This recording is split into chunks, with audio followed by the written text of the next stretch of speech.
Hi, welcome. It's time for Talk Tuesday. It's September 1st. I'm Susan B Lochocki, running for President of the United States as a write-in, and this is my Matters Studio. Welcome. So today I want to talk about abortion, because it seems to be a big issue. And last week I was watching the Republican National Convention, and they had a woman talk about viewing an abortion and her experience.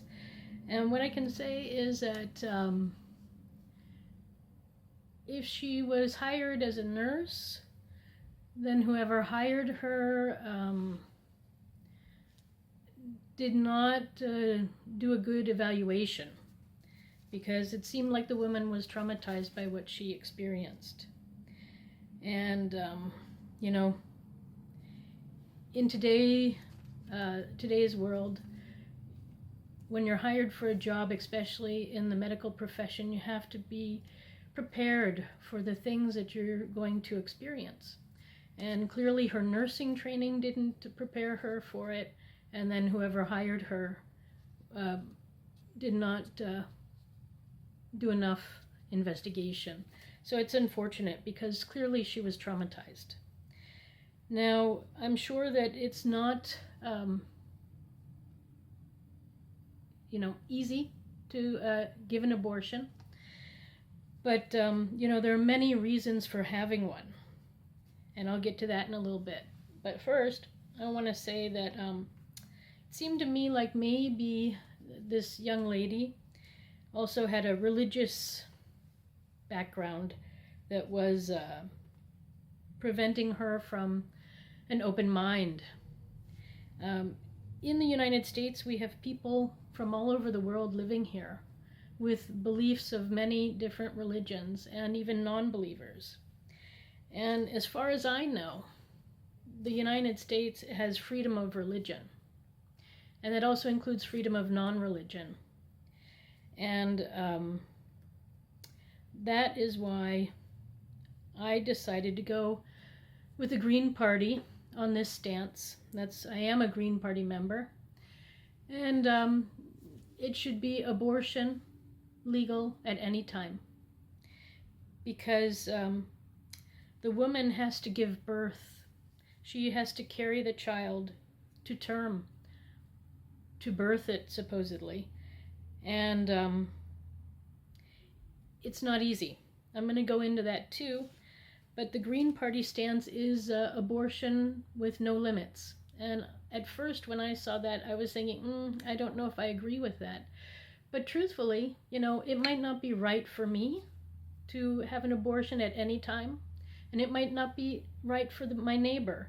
But maybe for my neighbor's neighbor, it is the right answer. So I cannot go around and point my finger and say, you have to follow my belief because you have to. So I think that every woman should go with her belief. And she needs to talk to whoever the father is and go with their belief. And they have to work it out together. I think that the woman has the right, more right, because it's her body, and she's the one who has to go through the process and is the responsible one who can really be connected to the birth. Men have that option of running away and hiding. And okay, yeah, we live in a society where we can check and find out, but still, they can still run and hide. So that's not an argument. But just because I would prefer not to have a child, an abortion, in the 35th week, or whatever week that would be, I don't know. It doesn't mean that, my neighbor's neighbor might decide that, no, they have to have one at that time, maybe for medical reasons, So to restrict abortion and say that it's not possible, that you can only have it within the first 2 months or something, it's un-American. We're about freedom of choice, and one of those choices is abortion. So It's up to the individual. It's up to the individual with her doctor. And she should also include the father when possible. So that is my stance, yeah. Then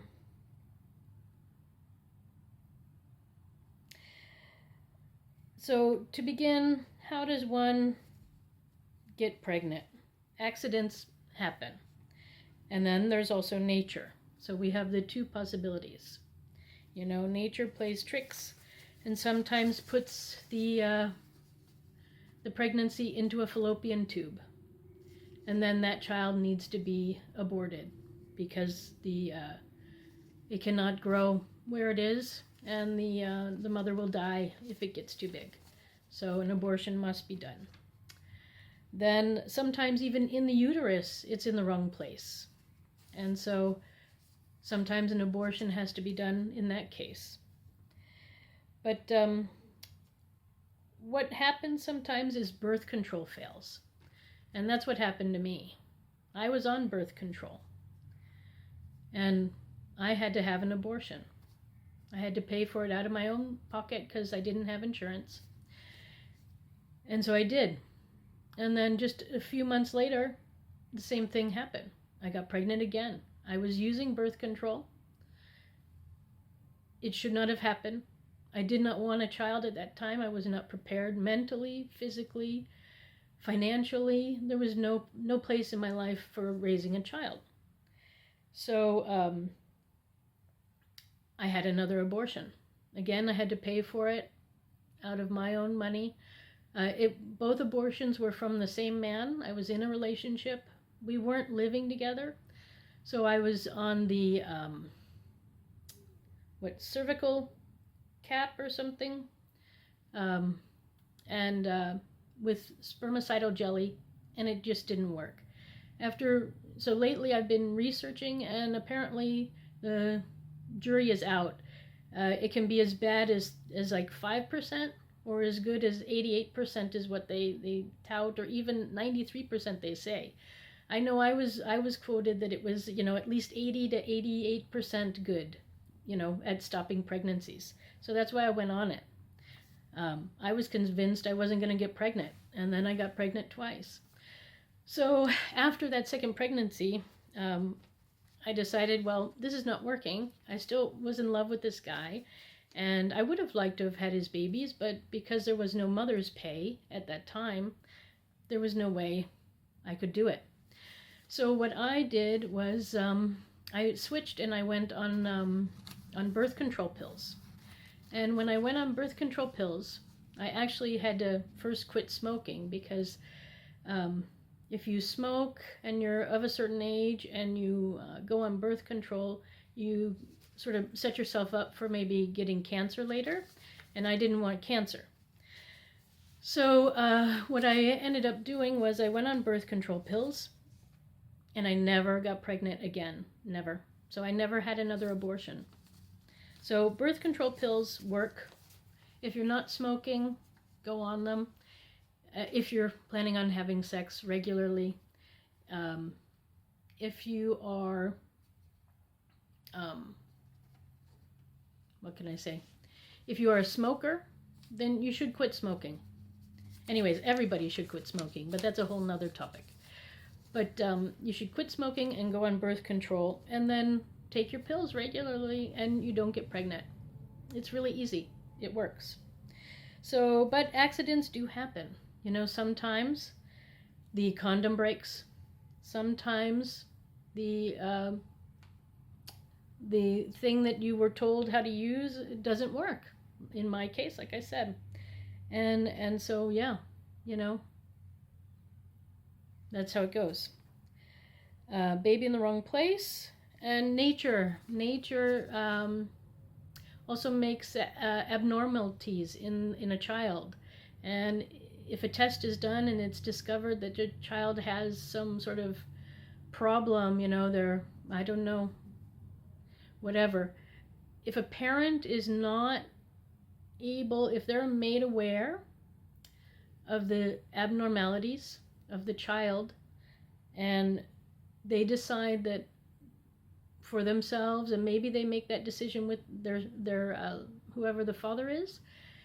Maybe they go together and they make that decision that, you know what, we cannot raise a child in this condition.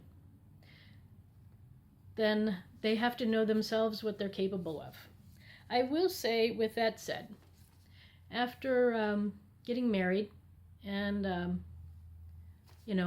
having 2 children of my own, the first one that I had, Kai, he lived only 1 day.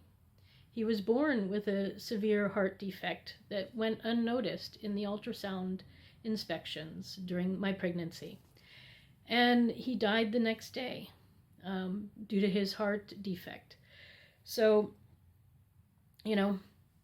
knowing all the steps you have to go through to get pregnant, have a baby, be pregnant, go into labor, birth the child, and then raise a child, and then all the things that can happen after, it's pretty, you don't go into this lightly at all, ladies and men. But anyways, what I want to say is that nature makes mistakes, like she did with Kai. And he could not survive once he was born, so he died. Then we have, my daughter Jessica, who was fine for 3 years of her life. And then suddenly she came down with leukemia. And then it was 2.5 years of battling, going to hospitals and getting treatments and everything. And then she was good for 1 year and a little bit, and then it came back. And then it was another 2 years of treatments. And, you just don't go in. Nature makes mistakes. Nature is always challenging us and testing us a little bit. Trying to find a more perfect human being, I guess, is what she's trying to do. But, clearly sometimes that test or trial or attempt is clearly not working. But anyway, my point now with my story is that, Jessica, is that, you never know what's coming. So you don't go into becoming a parent just because it's just not necessary. There's too much down the road that could happen. Then other reasons why somebody might be pregnant is, a woman might be pregnant is because of rape, and rape from incest also. So I guess poverty, not having money for birth control could also be a problem. So maybe we need to, make sure that people in poverty have access to birth control. And then there's just plain ignorance. There's a lot of people who were told silly things about it, or who have no knowledge about how one gets pregnant. Another thing that can happen is you can get pregnant without even having sex. If the sperm of a man gets into your vagina, whether it gets onto your leg and then you somehow move and it gets into your vagina, or if it's somehow on your underwear and you put your underwear on and it gets into your vagina, you can get pregnant. So yes, virgin birth or virgin pregnancy can happen as well. Just for all you people out there who think that maybe it's not possible, it actually is possible. So, and getting pregnant actually is just the tip of the iceberg. A lot of pregnancies end naturally within the first week or 2 of being able to be tested for it. So that's like within 6 weeks, or even in the first trimester. Sometimes, pregnancies just naturally end. But that's for our next conversation. So I'm going to stop here, and then I'll pick it up in the next video.